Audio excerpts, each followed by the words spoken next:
পাক রব্বুল আলামিন কোরআনের মধ্যে আল্লাহ পাক রব্বুল আলামিন বলেন, কোরআনের কারিমের মধ্যে আল্লাহ পাক রব্বুল আলামিন বলেন, আলাম নাজআল লাহু আইনাইন। আল্লাহ পাক রব্বুল আলামিন বলেন, বান্দা আমি তোমাকে কত সুন্দর দুইটা মায়াবী চোখ দিয়েছি, সুন্দর পৃথিবী, সুন্দর আকাশ বাতাস, কত তুমি আল্লাহ নিয়ামত, তুমি সব কিছু দেখতেছ।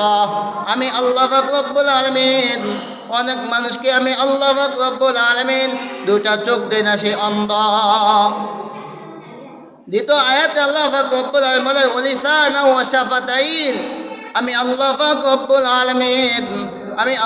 রব্বুল আলামিন তোমাকে জবান দিয়েছি সুন্দর কথা বলার জন্য। জবান দিয়া অনর্থ কথা বলবা না, জবান তোমাকে জান্নাতে নিবে। এই জবান দিয়ে তুমি দামি হবা, এই জবান দিয়ে তুমি আবার কুকুর থেকে শিওলের থেকেও তুমি নিকৃষ্ট। নাউজুবিল্লাহ। জবান দ্বারা মানুষ জান্নাতি, আবার এই জবান দ্বারা মানুষ জাহান্নামী।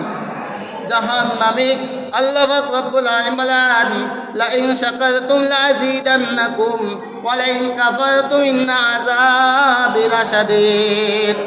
যেই বান্দা বান্দি আমার নিয়ামত পাইয়া নিয়ামতের শুকরিয়া আদায় করবে, নিয়ামত পাইয়া নিয়ামতের কদর করবে, আমি আল্লাহ পাক রব্বুল আলামিন ওই বান্দা বান্দির নিয়ামত আমি আল্লাহ পাক রব্বুল আলামিন বাড়িয়ে দেব। সুবহানাল্লাহ। সবচেয়ে বড় নিয়ামত আমাদের শরীরের মধ্যে দুইটা কিডনি আছে। যদি দুইটা কিডনির মধ্যে যদি একটা কিডনি নষ্ট হয়ে যায়, যদি আমাদের শরীরের মধ্যে দুইটা বাল্ব আছে, একটা বাল্ব যদি নষ্ট হয়ে যায় আর একটা বাল্ব থাকলেও চলা যায়। যদি দুইটা কিডনি নষ্ট হয়ে যায়, সে অচল হয়ে যায়। কত নিয়ামত আমাদের শরীরের মধ্যে আল্লাহ তাআলা দিয়েছে, এই নিয়ামতের কদর করতে হবে।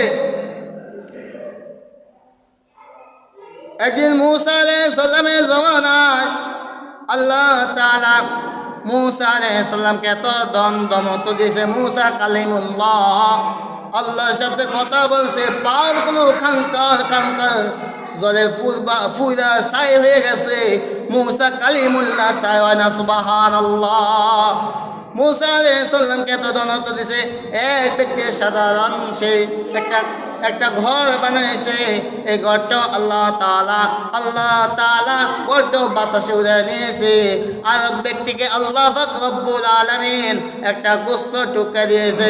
মূসা আলাইহিস সালামকে ওই ব্যক্তি বললেন, ভাই তুমি আল্লাহকে কেন বানায়, আল্লাহকে জিজ্ঞাসা করবা গোস্ত টুকরা আমার কেন বানাইছে।